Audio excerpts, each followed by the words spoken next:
Got a really cool episode for you today. Today was a big day. If you've been following these videos, especially over the last week or two, you've seen that I've been telling you that the big money is going to be made, especially in the next 4 to 6 weeks. And we're starting to see that today. We're starting to see a lot more volatility in the last week, which volatility equals profits if you know what you're doing. If you don't know what you're doing, you're scared or you're worried or you have very thin skin, volatility means losing money. But follow what I'm going to tell you today, and we're going to make a lot of money. So if you look over the last week, you see it'll go down and up real quick, up and down and up. This is our triple roller coaster we talked about yesterday. And then it went up and went back down, went back up, started to dip down, and people said, "What are you talking about? We're going to go, we're going in the right direction here." So a couple things we want to talk about today and why. And today we're going to really talk about the media and why you should not listen to them. I used to be in the media, so I'm not saying it because I'm a partisan. I'm saying it because I used to be there. I know who these people are. A lot of the people that are on TV are some of the stupidest people in the world. And I don't mean stupid like, oh, you shouldn't listen to them. I mean IQ test stupid. They're not really that smart. In fact, if you watch the news and just listen to what they say and how they say it, ask yourself, is this person somebody that you would expect to see teaching a class at Harvard? And with rare exception, the answer is no. The honest ones will tell you they're not exactly the smartest tool in the shed. And the ones who aren't, they weren't on TV. They'd be probably working in a fast food restaurant, handing French fries out the window. So, all right.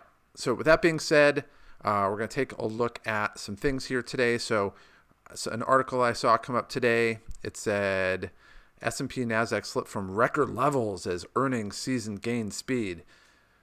Okay, that obviously you look at this and you'd say, okay, well, things must be going way up. Today must have gone way up, and then all of a sudden it just had a late day pullback. Well, let's see what it did. Let's see. The Dow broke even today. In fact, we'll go to 1 day here. Basically broke even. NASDAQ basically broke even. S&P basically broke even. So, you look at a headline like this and it's like, oh, earnings season gaining speed. Let me ask you this. Does this look like it's gaining speed? What about that one? Does that one look like it's gaining speed? That one? I don't know. Maybe we'll take a look at a week. Does that look like it's gaining speed? Not to me. What about NASDAQ? Does that look like it's gaining speed? This looks like a bipolar, somebody who's bipolar. Does this look like it's gaining speed? Not at all. So you need to be very skeptical. Don't trust the headline. This is designed to get you to click on the ad. Now I did, or click on the article. I did, mainly because I was going to show you guys this video. But it's such a joke. I mean, I don't even have to read the rest of it to know, especially what my lying eyes are going to tell me when I actually look at the market. All right, so a couple things you want to notice today. Again, we're going to talk about the media, how the media is, honestly, you have to be paying attention. When you read stuff or you watch stuff, you have to take a mental note and compare the note against like what you're seeing in the future. So for example, we saw this thing on KPBS, and it says, as death rate accelerates, U.S. corona records 400,000 lives lost to the coronavirus. So keywords here. Death rate accelerates. So you imagine that the rate has got to be going up at an accelerating rate. So it's not like it's going up like this and leveling off. It's accelerating, right? Notice the date on this, January 19th.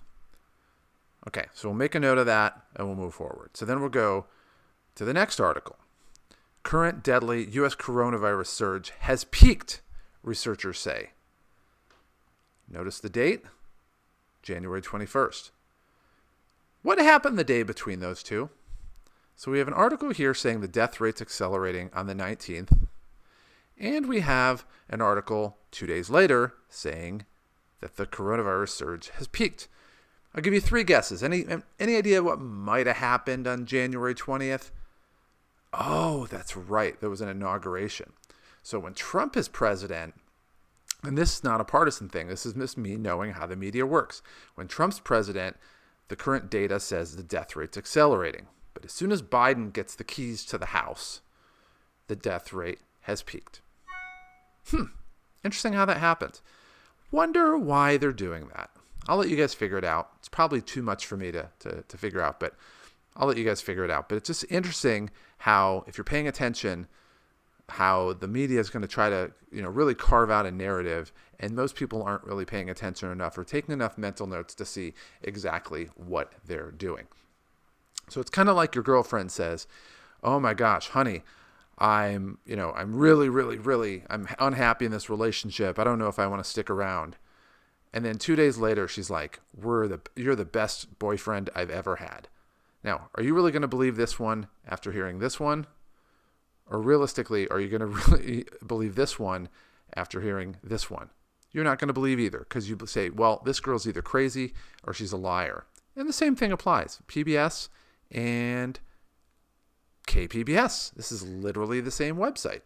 I mean, does the person who published this go, wait a minute, I think I remember publishing something that says the death rate's accelerating. That must have been, 2 days ago? And I guess Biden's president yesterday. So let's make him look good. Interesting. So let's hit some politicians here for a little bit. All right, so we got some audio and video we're going to show you today too. So Gavin Newsom facing recall, eases lockdown as California hospitals are overwhelmed. Now, I will tell you right now, this article as a whole, I'm not going to read the whole article, is actually starting to criticize Gavin Newsom because he's saying basically the hospitals are overwhelmed. And the background of this is California. They kind of led the nation in this, and people copied their model for this. And they basically said once the ICU's availability is under 15%, we're going to start closing restaurants, closing businesses, stay-at-home order, blah, blah, blah.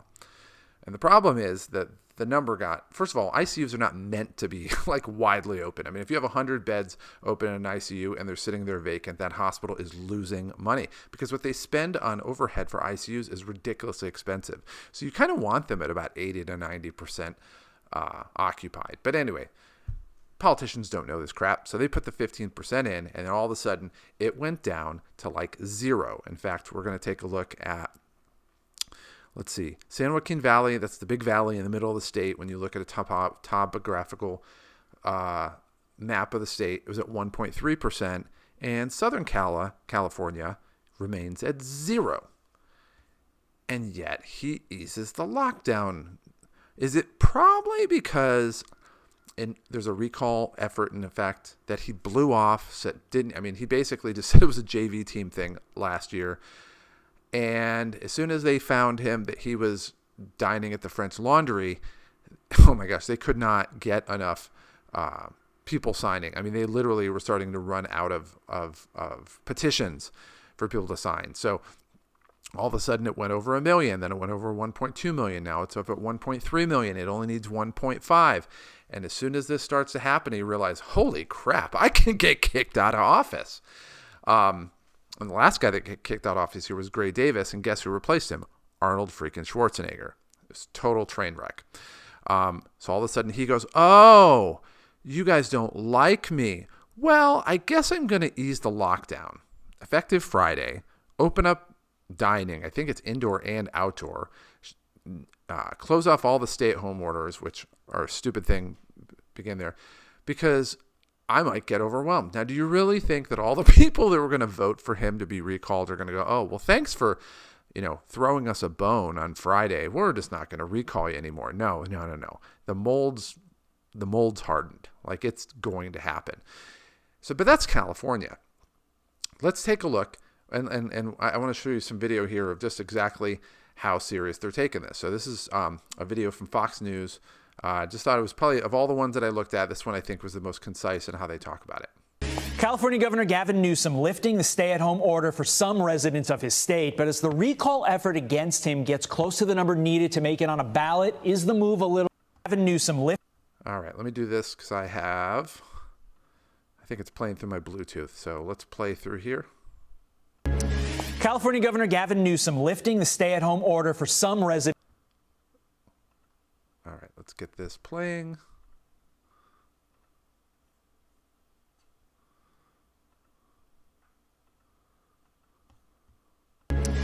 California Governor Gavin Newsom lifting the stay-at-home order. All right, let's make sure we're playing this correctly. Output. There we go. All right. For some residents of his state, but as the recall effort against him gets close to the number needed to make it on a ballot, is the move a little too late? Joining me now, one of the people spearheading the recall campaign, Randy Economy. Randy, I mean, look, all right, so this guy is the guy who basically started the recall petitions, gosh, maybe a year or two ago. I think, no, it was probably about a year ago. It was right when the shutdown started to happen. So that's a little bit of background here. I don't know that this pandemic is serious, but to have it be deadly serious on one day and then 24 hours later, we're all good. Why the pivot? Because he knows he's in the process of being recalled from office and thrown out, and it's because of the people, and it's because of what we're doing at recallgavin2020.com. It's electrified every single voter in California, and now it's the time for the people to revolt against Gavin Newsom. I mean, he basically has held everybody in lockdown for 10 months now, and today he basically said, "There's mea culpa. Well, I guess everything's going to be okay now, and we can go back in opening, and let's just get back to normal. Everything's all right, guys." And the reason why he did that is because we have about 1.3 million people right now who have already signed our petition to recall him from office, and this is serious stuff now. So he's realizing that his possible trip to the White House might be a little bit derailed down the road. And Aha, so that's what it is. It's not just that he's going to get recalled. This dude has been, and we talked about this in videos a long time ago, this dude has been interning to be president. He wants to run for president when Biden's done. Well, the reason that's important is because other people are doing the same thing. Gretchen Whitmer in Michigan wants to do the same thing. Phil Murphy in New Jersey wants to do the same thing. I think it's a no-brainer to say that Andrew Cuomo is doing the same thing. And so we started to see that Chicago Mayor Lori Lightfoot, the lemur, did the same thing, but I don't think she's running for president. Maybe in her own egotistical mind, she thinks she's running for president. But all these people are doing it. And then guess what? Cuomo said he's going to end the restaurant ban. Murphy, I don't know if I haven't really followed where he's at. And they start to realize, holy crap, we could get kicked out of office. And guess what? You're not going to get elected president when you get recalled and pulled out of office. So they realize this could be the end of his political career, point blank. All right, so what does he do? So he opens things up. Well, what does that mean for you? Well, it means the restaurants are ready to go. This is one in Redondo Beach in LA. South Bay is just a part of Los Angeles. They scrambled to reopen outdoor dining spaces. Do you know how much pent-up demand there's going to be? I mean, these people are going to open up quickly. I went to a restaurant, which name will remain nameless because the police have already visited 3 times, but they're not shutting down. In fact, they're just changing the days that they're open, just to minimize the chance that, they get called in and get another notice or whatever. But they're going to stay open. And the one that I was in, I mean, it's outdoor. I mean, it's a big space. It's outdoor. I mean, it's California outdoor, so it's not like you're in a parking lot, but you're definitely outdoor for sure. And this place was like near capacity. So restaurants that don't have that luxury, they are going to be ready to go and they're going to be opening. So that means is you're going to start to see that affect stocks, and that's what we're talking about. You're going to see people go open. We talked about the COVID numbers, how they passed their peak, and we might revisit that a little bit later. And you're going to see that for other sectors of the economy. All right. Specifically movies. So one of the things that we've talked about a long time, I'll hold this here just so we'll keep your attention. Well, no, we'll have this here, is that a lot of movie studios, what you have to understand about movie studios is movie theaters, that they're downstream from the studio. So you get somebody who's, let's say they want to make a new Fast and Furious movie. You get the producers, basically get all these people to fund the money. Let's say they spend $150, $200 million. Some people invest in this movie. It goes to the theaters. And then it goes to they make the movie, it goes down to the theaters, they make the box office, the people who are producing the movie get paid back, they make money back, etc. And everything's good. So you spend $200,000 on the movie, you make $500,000, these people make $300,000, the people who produce it are like, this is great, let's make another Fast and Furious. That's why there's 9 of them or 8 of them so far. Well, and then who is it? One of the studios basically came out and said, well, we're going to release Wonder Woman 1984 on HBO Max. And it's really stupid because you pay, what, $14 a month for HBO Max? So if you're sitting here watching Wonder Woman, you have you, your spouse or boyfriend, girlfriend, whatever it is, you have your daughter and her friend over, 4 people over there. You're watching it and you paid $14 for a whole month, not only just the movie, but for the whole month of it. They're not making their money back. They're just not. And, if you look at a lot of stuff that's been written about that movie, yeah, that was a big, big mistake. So right here, what they're saying is the Hollywood studios have just delayed half of the movies again. And we're going to talk about some of the movies that are coming out. I mean, they are just not, they're not going to not put those out. They're sitting there in the can ready to go.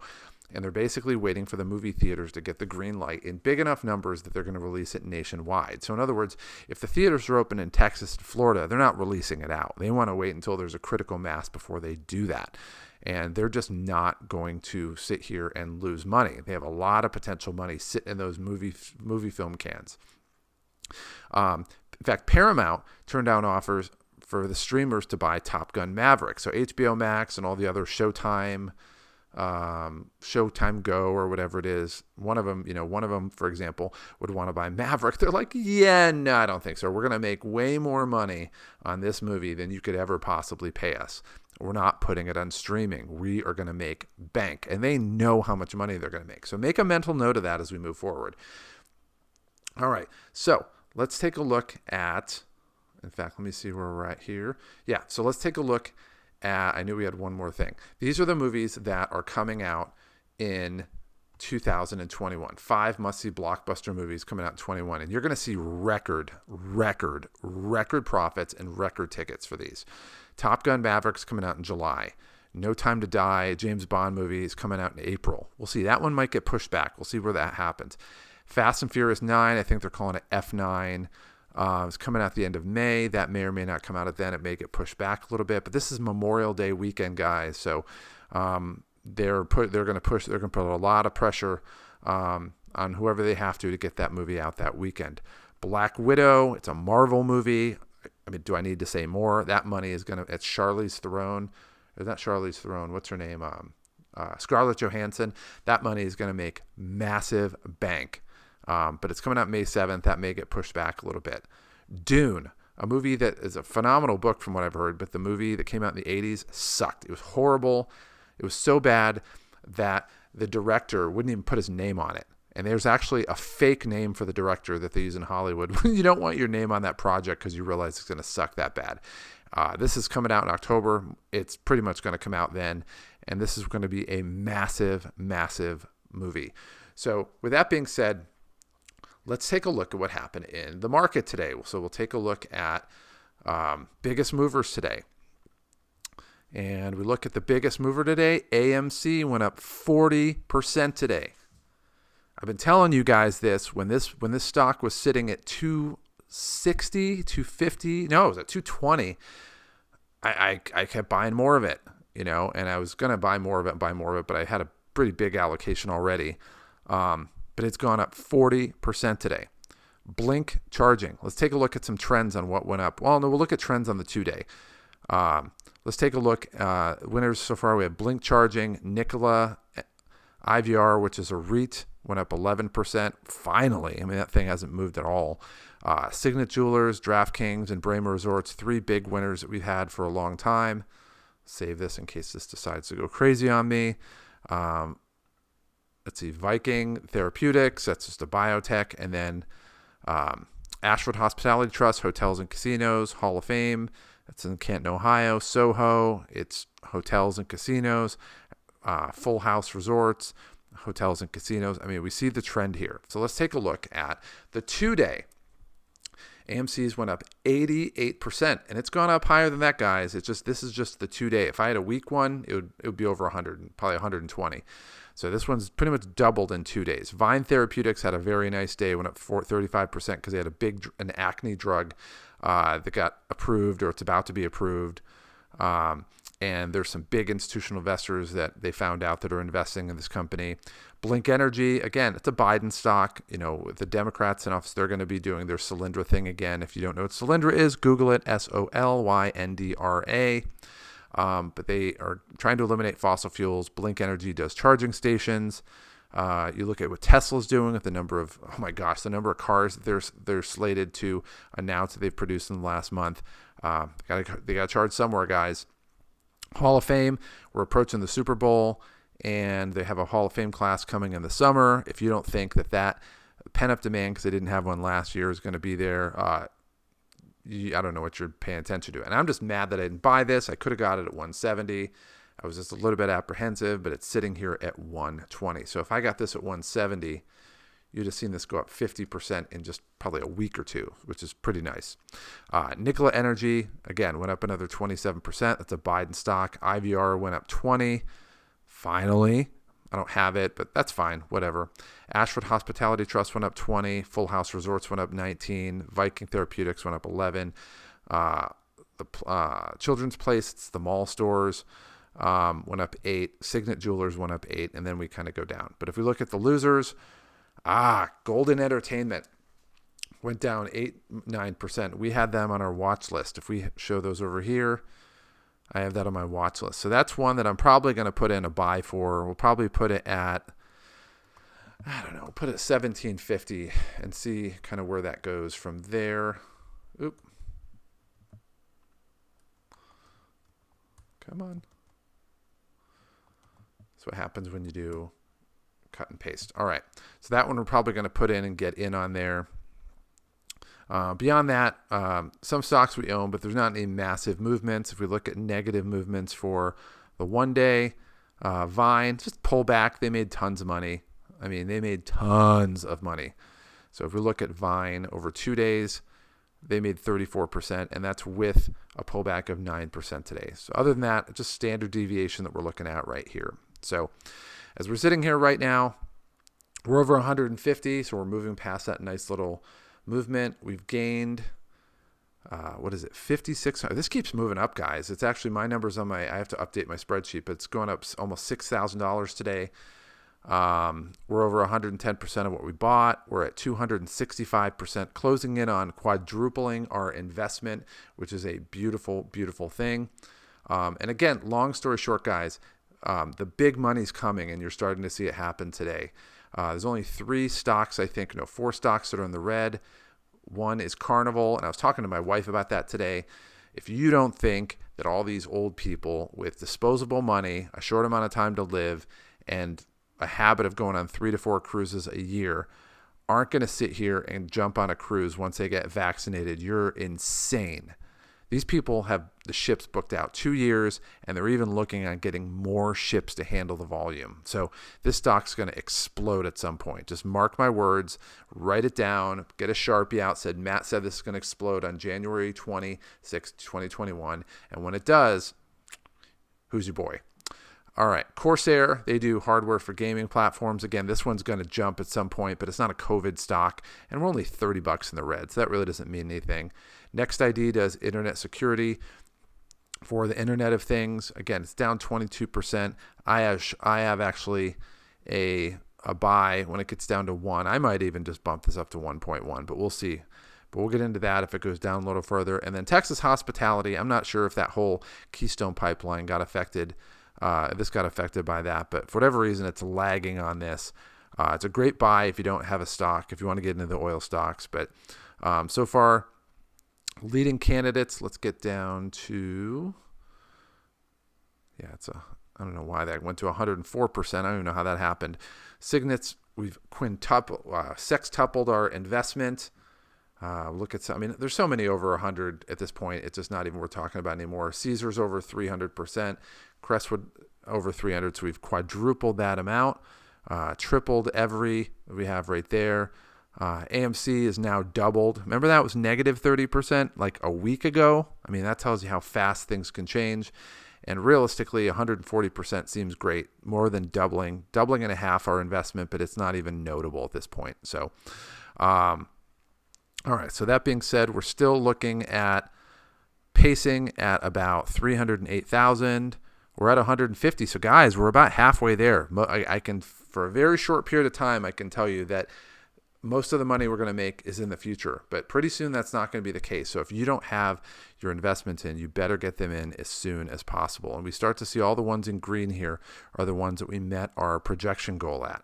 And we have some that are really, really close. So Every, Fang, HMC, these are all single digits to reach there. Nikola Charging's in single digits. Reading Theaters, that's another theater one, is in single digits. So we're moving in the right direction, guys. So, all right. So with that being said, let's see. I think there was a couple things else we wanted to talk about today. Let's see. Yeah, so this is a big one too when we talk about COVID. Basically, the world they sneakily, put something in on the web, and they didn't really publicize it. And I think we talked about this the last video, but they revised the PCR tests after current method yielded many false positives. And so one of the things that they were talking about was that they said that the COVID test should not be used as a primary determiner of whether somebody has COVID. So it should be used as a confirmation only, which means that if you let's say you go to the urgent care and you're coughing up, you're just like, you feel like you have pneumonia or you have something crazy, and you take the test, they should only run it at 30 cycles or less, or fewer rather. And then if it comes back positive, that's a confirmation that you have COVID. But they said, first of all, they don't want you running anywhere over 30 cycles. And right now, a lot of places are doing 40 because that's going to give you a false positive. But they said if somebody's asymptomatic and they test and they come back positive, they should not accept them as a positive case. They should make them take a second test and lower the cycle count and see if it comes back. And even then, they said it only should be counted as a COVID case after review of the doctors and symptoms and background and everything on there. It should only be used to support or refute clinical findings that they have. So what that means is when you start to see cases by day, if the people who are doing COVID testing and doing our nation's policy follow the World Health Organization, you're going to see these flatten out dramatically. I mean, we're already way over the hump on cases. I mean, deaths are down to almost nothing, right? So deaths per day is almost nothing on here. It's way over, and our positivity rate's going down. When you see that happen and you see the fear-mongering go away in the media, because, again, we talked about here, death rates accelerates, and then Biden takes over, coronavirus surge is peaked, and then you take a look at the fact that they've said, hey, you're using the testing wrong, there's too many false positives on there, and you take a look at political pressure and that they'll start opening the economy again. I'm telling you guys, restaurants are ready to go. As soon as you tell us we are ready to go, some of which I go to that are doing it under the table, which is fine too. Hollywood movie studios are about to take off with vaccines. And then we look at places like cruise ships. If you are not sitting here and throwing every penny that you can at this market, you are a moron, period. Or you just don't like money. And if that's the case, I don't know why you're watching this. Because, I mean, this is the clearest, easiest way to make money you'll ever make. I made money in 2011 or 10 on the BP oil thing. And again, for those who don't know the story, the BP oil well blew. It went from like $61 a share to $27. I looked at their financials, realized they didn't have any debt at all. It was the biggest no-brainer in the world. It was backed by the British government, which is our like number one trading partner pretty much. I bought it at 29. Within a few months, I sold it at 55, and I bought a house by the beach in San Diego. This is this is easier money than that was. So if you're not watching this and actively starting to put money in here, you're crazy.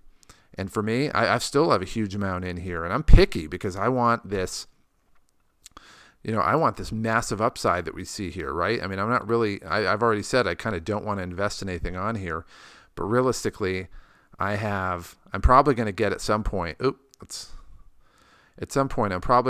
going to get HOV. I'm just waiting for it to drop a little bit, and then I'm going to take advantage of the drop, and then I'm buying it, no question. And then next ID right here, I'm definitely doing it. It's a matter of the price point. And Golden Entertainment doesn't have a big upside. It's showing 21, but it's not 21. So let's just say, no, I'm not doing 500. All right, so let's say I do that. What is the upside for this? Let's do candidate.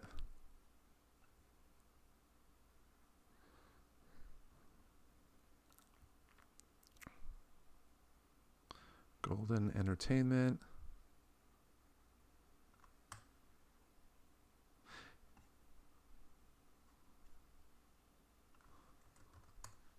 Yeah, it's like a 1.2 upside, but this is not going to go just up to February 20th. This is going to go, a lot more. So I'm going to do that. Then Sabre, which also it's the computer program for travel agencies and Expedia and all that stuff.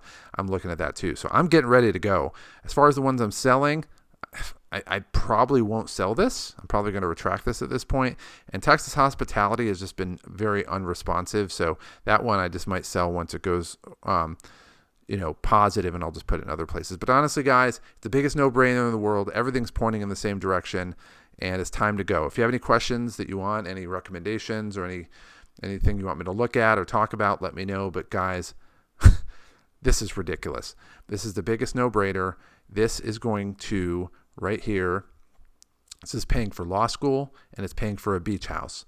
And, when this is over, and this is probably going to be later this summer, I'm cashing out and I'm ready to go. And I'm not the stock guy. You won't see me probably next year at all doing this, but we're gonna cash out, and we're gonna have a lot of fun with what we're doing here. So with that being said, I will talk to you soon.